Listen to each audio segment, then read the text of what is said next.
Merci beaucoup. Il est 8h16 sur Canal+. À partir du 14, vous pourrez revoir ou voir tous les films de Bernard-Henri Lévy. Et notamment la diffusion. Donc là, il s'agira du 14 précisément, d'une autre idée du monde qui sortira donc dans les salles de cinéma à la rentrée. Nous sommes en direct avec lui. Il aime bien cette expression balai masque. Ça va être le cas. Radio Classique, l'invité de Guillaume Durand avec Le Figaro. Bonjour et bienvenue Bernard-Henri Lévy. Vous écrivez dans le livre que vous n'avez pas du tout aimé quand Benoît Duquesne, regretté Benoît Duquesne, donc journaliste qui malheureusement nous a quittés, avait sous-titré un reportage qui vous était consacré, L'homme qui murmure aux oreilles des présidents. Non, parce que d'abord je ne murmure pas, en général je parle. Et ce que je dis à un président, je le dis généralement à voix haute et à la cantonade, pas à l'oreille. Ça voulait dire quoi? Mais ça voulait dire que la Libye, c'était quelque chose de partagé. Ça veut dire que je ne suis pas un conseiller, ça veut dire que je suis un citoyen qui parle haut, qui parle fort, et quand il a la chance d'avoir accès à un président de la République, il essaie de le convaincre de le faire. Presque tous, ces dernières. Oui. Presque tous. Oui, presque tous, oui. Ouais. Depuis Giscard, oui. Mais alors, quel est cet itinéraire particulier de quelqu'un qui admire André Malraux, qui admire Roger Stéphane? Vous en faites un très beau portrait donc dans ce livre qui s'appelle donc Sur la route des hommes sans nom, qui admire la France libre, qui admire surtout les brigades internationales, c'est-à-dire des choses qui sont en rupture complète avec le pouvoir établi. C'est-à-dire que vous êtes un homme, disons, qui adorait cette forme de révolte et qui en même temps vous précipitez, qui en même temps allait à l'Élysée faire un tour. Mais je veux pas faire un tour. Quand je veux défendre une cause. Quand je veux défendre une cause, quand je trouve que la cause de Sarajevo, que le sort de Sarajevo est immonde, je vais le dire à Mitterrand. Quand je pense qu'il faut inviter le commandant Massoud à Paris, j'essaie de le dire à Chirac, ce que j'ai fait. Quand je pense que les femmes kurdes massacrées par Erdogan méritent un soutien ferme, je le dis au président Macron. Voilà, oui, je passe pas ma vie à l'Élysée, mais le président de la République étant au service des citoyens, lorsque j'ai une conviction forte et que j'ai la chance d'avoir cet accès, je m'en sers. Mais c'est pas le cœur de ma vie. Voilà, ce que je voulais dire c'est à ça que je voulais en arriver, puisque il y a deux parties dans le livre. Il y a une partie qui est très personnelle, il y a une partie qui justement concerne l'essentiel de ces conflits. Vous avez été, c'est-à-dire quand vous êtes le jeune homme brillant qui sortait justement de l'agrégation, vous vous précipitez dans le bon sens du terme vers ces aventures.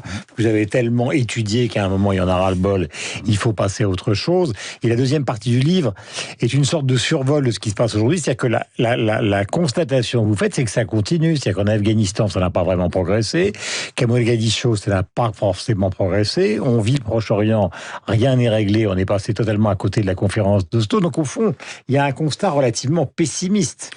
Oui, le constat pessimiste, c'est qu'on vit de plus en plus dans une humanité à deux vitesses. Avec l'humanité bénie, même si elle a des problèmes, et l'humanité damnée. Et que l'humanité damnée, nous sommes de plus en plus nombreux à nous en foutre, à fermer la porte et à jeter la clé. Et moi, le judéo-chrétien que je suis, qui croit à l'unité de l'espèce humaine, qui croit à ce qu'on appelait à l'époque de la conquête des Amériques le monogénisme, et donc la fraternité des hommes, cela me révolte. Cette idée qu'il y ait des humanités locales. Il y a une humanité, et l'Occident dont-il ne le sait pas assez. Ce qui se passe en Afghanistan, c'est vrai, je suis retourné en Afghanistan pour voir le fils du commandant Massoud. Pour voir les femmes afghanes. Pour le voir lui aussi. Oui, bien sûr, je l'ai rencontré, je l'ai amené à Paris, je l'ai amené, là encore, chez le président Macron. Puis, je l'ai rencontré dans le Panchir, mais je l'ai invité à Paris. Et là, j'ai vu cette chose qui brise le cœur, c'est-à-dire ces femmes qui se sont libérées, ces journalistes qui ont appris le métier de l'information, ces enfants qui sont retournés à l'école, et puis l'Occident, les alliés de l'Afghanistan qui ont décidé de livrer le pays aux talibans. Parce que Biden, c'est ça que ça veut dire. Quand il dit « je retire mes troupes encore plus vite que prévu », ça veut dire « messieurs les talibans, à table, servez-vous ». Je trouve ça terrible et tellement mal joué stratégiquement. Mais est-ce qu'on peut encore aujourd'hui jouer la partition des brigades internationales, c'est-à-dire de l'intervention en Espagne ? Est-ce que c'est encore quelque chose qui est possible dans un monde qui est celui du réalisme? Vous avez les dictatures en Russie, en Chine, ou du côté justement des pays islamistes. En tout cas, ce qui est certain, moi, pour ce qui me concerne, mais je sais qu'on est nombreux, dans ce cas, des journalistes, des représentants des humanitaires d'ONG, des médecins, on est très nombreux à refuser cet ordre-là. C'est-à-dire à refuser que dans les dictatures, comme disait Goebbels, charbonnier soit maître chez soi. Il y a des humanitaires, des médecins sans frontières qui refusent cette idée. Charbonnier n'est pas maître chez lui. Poutine n'est pas libre de faire dans ces territoires d'Ukraine que j'ai pas survolé, que j'ai arpenté. Que vous racontez d'ailleurs. Et que je raconte dans le livre, oui. Il n'est pas libre, dans l'est de l'Ukraine, de se conduire comme un tyran, comme un tortionnaire. Il n'est pas libre, voilà. La communauté internationale existe. Donc vous seriez cet agitateur-là, d'une certaine manière. J'en sais rien. En tout cas, j'ai passé ma vie... Est-ce qu'il y a un aspect personnel dans ce livre? Pardonnez-moi de vous interrompre. C'est pas simplement pour faire de la mousse autour d'une personnalité. Il y a quelque chose de personnel que vous racontez qui est assez touchant dans le livre, c'est qu'au fond, vous êtes une sorte de bête à concours. Il y en a eu beaucoup dans l'histoire des lettres en France. Et au moment où vous auriez pu prendre la suite des Foucault, Althusser, Derrida, etc., et faire peut-être une carrière... comment on peut dire, académique. Et c'est là que tout d'un coup, quelque chose chez vous se libère et se transforme en aventurier à la Malraux. Oui. Et à la Malraux, je ne sais pas, mais c'est vrai qu'à l'époque, oui, j'ai 20 ans, je sors de l'école normale, de la rue d'Ulm, je sors de l'agrégation et je m'aperçois que ce que j'aime le plus au monde, c'est l'aventure, le voyage et le terrain. C'est aller y voir. Vous savez, dans ma formation... Dans ma génération, il y avait un grand philosophe qui nous nourrissait qui s'appelait Husserl, Edmund Husserl. Et Husserl, il y avait deux branches. Il y avait en gros la pensée pure, abstraite, logique absolue, et puis ce qu'on appelait la phénoménologie, c'est-à-dire les choses, le contact avec les choses mêmes. Donc la logique pure, presque algébrique, et les choses presque dans leur dégueulasserie, dans leur saleté. Voilà. C'était les deux voies de l'husserlianisme. Moi, j'ai choisi la deuxième. J'ai choisi d'aller me coltiner la grande colère des choses, la saleté du monde. Je suis assez heureux, j'ai une vie assez nantie. Vous le dites d'ailleurs. Oui, bah oui, je pense que... Parce que vous savez très bien qu'il y a une grande partie des gens qui finalement vous aiment beaucoup, et puis une grande partie des gens qui vous détestent. Oui. Vous en êtes parfaitement conscient. Parfaitement. Et ça vous fait rire, ça vous fait rire. Oui. Mais j'en suis conscient, mais il faudrait être idiot pour ne pas en être conscient. Mais pourquoi jouir? Non mais pourquoi jouir personnellement, enfin pas jouir, mais pourquoi sourire personnellement d'un sentiment qui est désagréable? Mais parce qu'il y a les gens qui m'aiment aussi. Qu'est-ce que vous voulez que je vous dise quand les camarades qui m'accompagnent sur le terrain dans le film que j'ai tourné en même temps que le livre. Voilà, c'est des vrais amis. Vous faites un portrait de Gilles Herzog, d'ailleurs, dans le livre, qui vous accompagnait partout. Gilles Herzog qui m'accompagnait. Nicolas Kerr, le musicien qui vient de mourir, qui a fait la musique de mon film. Ce sont ses derniers mots. Était un ami tendre et que j'ai infiniment aimé. Voilà. Mais ça, c'est encore une... L'amitié... Non, mais je veux dire que l'amitié paie tellement... de vilainie, c'est pas important, les vilainies. Il vaut mieux le groupe que la foule. Ah, de toute façon. De toute façon, la foule... Alors, de toute façon, la foule... Il y a beaucoup de questions, parce que nous sommes dans un cas... Moi, j'aime le pop, j'aime pas la foule. C'est une grande différence. Absolument. Grande question concernant, justement, cet équipage d'intellectuels qui ont été autour de Normal, pour simplifier, des professeurs. Aujourd'hui, il y a une sorte de déconstruction du monde. D'ailleurs, le président de la République a parlé de déconstruction de l'histoire, il a parlé de crimes contre l'humanité à propos de l'Algérie, pays que vous connaissez bien puisque vous y êtes né. Est-ce qu'ils sont responsables, ces gens qui ont eu beaucoup de succès aux États-Unis, de ce qu'on appelle la woke ou la cancel culture aujourd'hui? Non, parce que ce qui me frappe... Parce que beaucoup de gens mettent le doigt là-dessus. Je sais. 40 ans après. Je sais. Alors, je veux pas faire... J'aime pas le côté « c'était mieux avant », là, le côté vieux con, ancien combattant. Mais on est quand même dans une époque d'analphabétisme qui devient grave. Déconstruction, c'est un mot de Jacques Derrida. Ça n'a jamais voulu dire ce que les woke lui font dire. Déconstruction, ça veut pas dire démantèlement. Ça veut pas dire démolition. Déconstruction, ça veut dire... Chez Derrida, on va pas en faire une cours de philosophie, mais enfin, en gros, mise à l'épreuve des grandes oppositions qui constituent un champ philosophique. Par exemple, est-ce que l'absent et le présent, est-ce que l'absence et la présence s'opposent tant que ça? Est-ce que le dehors et le dedans ne peuvent pas parfois interférer? C'est ça la déconstruction. Ça n'a rien à voir avec le côté on va déconstruire les institutions, on va déconstruire les identités. C'est bête, cette lecture-là.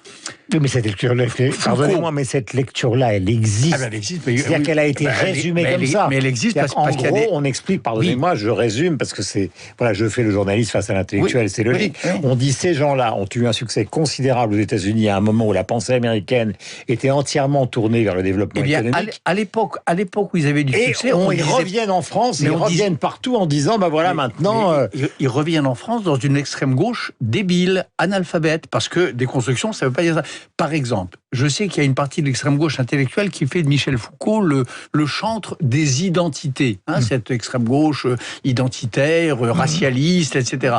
Mais s'il y a bien un penseur de ma jeunesse qui haïssait les identités, qui pensait contre l'identité, qui pensait que le travail d'un sujet, c'était de surtout pas de s'enfermer dans une identité, c'était Michel Foucault. C'est un contresens total. Alors, à l'époque où l'Amérique les citait, comme vous dites, où ils avaient du succès, l'Amérique était moins bête que ne le sont certains campus américains d'aujourd'hui. Et à l'époque où ces penseurs-là nourrissaient la pensée française, ils étaient mieux lus que par ces espèces de lectures Wikipédia qu'on peut lire dans les parages c'est souvent le cas d'universitaires américains, y compris de professeurs à Harvard. Et français, mais oui, et français. Je vous dis, il y a sur cette pensée des années 60-70, il y a aujourd'hui un malentendu, moi qui me fait rire, mais qui me scandalise aussi d'ailleurs. Il y a des pages qui sont douloureuses parce que vous expliquez dans les conditions de leur disparition des uns et des autres qu'ils ont eu des rapports tout à fait différents. Je laisse le plaisir aux lecteurs de découvrir justement ce qui s'est passé exactement sur la route des hommes sans nom, mais nous n'avons pas terminé. Nous allons terminer par cette affaire israélienne. Nous sommes dans l'ambiguïté totale. Les offensives diplomatiques ne servent à rien. Netanyahou est actuellement dans une situation où il est en gros prisonnier, vous le savez, des ultra-orthodoxes. Quant à l'autre côté, eh bien, dans cette bande de Gaza et en Cisjordanie, c'est évidemment le Hamas qui joue le rôle essentiel. Donc tout le monde sait très bien, en vous écoutant ce matin, que vous avez toujours soutenu Israël. Mais est-ce qu'il n'y a pas un moment où il faudrait revenir à ce qui avait été l'espérance Rabin ou l'espérance Shimon Peres, c'est-à-dire à un moment où, au fond, la vieille tradition de la France, qu'il faudrait qu'un jour 2 États s'installent, puisse devenir une perspective réelle. Non mais 2 États, bien sûr, mais est-ce qu'on veut créer un nouvel État terroriste? Est-ce qu'on veut créer un nouvel État... Un État avec le Hamas, pas question. Ben voilà. Est-ce qu'on veut créer un nouvel État qui serve de rampe de lancement à des missiles pour les pays voisins? Bien sûr que non. Oui, mais il y a eu un accord dans le monde arabe actuellement qui a été d'ailleurs signé par Trump. Et qu'est-ce que veut le Hamas? Et qu'est-ce qui se passe aujourd'hui? Est-ce que vous vous êtes demandé quelle est la stratégie du Hamas? Il m'arrive de me poser des questions. Qu'est-ce que le Hamas veut? Il veut torpiller les accords dont vous parlez, les accords d'Abraham, les accords avec les pays arabes. C'est le sens de cette espèce d'offensive tombée du ciel, dans tous les sens du terme, du Hamas. C'est le Hamas qui a déclaré la guerre. C'est le Hamas qui a fait tomber cette pluie d'obus dans la nuit de dimanche à lundi à 15 jours. Il l'a fait pour torpiller les affaires d'Abraham. Quel est le différent? Je voudrais que les auditeurs se posent cette simple question. Quel est le différent entre le Hamas et Israël aujourd'hui? Est-ce qu'il y a un différent territorial? Est-ce qu'il y a une occupation israélienne? Il n'y a pas un soldat israélien depuis le départ, depuis la décision de partir d'Ariel Sharon, il y a maintenant 15 ans. Quel est le problème? Il n'y a plus d'autre but de guerre chez le Hamas que la destruction d'Israël, comme ils le disent dans leur charte, avec leurs alliés iraniens, et que détruire ce pas vers la paix et vers l'esprit de Rabin, que sont les accords d'Abraham avec les pays arabes. Le livre s'appelle Sur la route des hommes sans nom. Il est publié aux éditions Grasset. Bernard-Henri Lévy. Donc c'est à la fois le récit donc de ses voyages et en même temps donc le récit d'une partie de votre engagement. Vous parlez justement de l'Europe que vous aimez, en expliquant que ce n'est certainement pas celle du globish. Et puis il n'y a pas de mots sur votre père, mais c'est quand même l'essentiel parce qu'on le sent partout. On le sent, et puis j'en parle, bien sûr. Pour moi, vous savez, un homme qui a été 2 fois héros. L'enfant, c'est un destin, disait Rilke.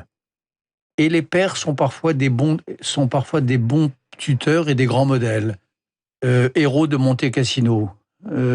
Parmi les unités qui ont pris le dernier pic avec les volontaires polonais, et puis engagé à 18 ans dans les brigades internationales, c'est vrai que c'est l'étoile qui me fait marcher depuis 50 ans.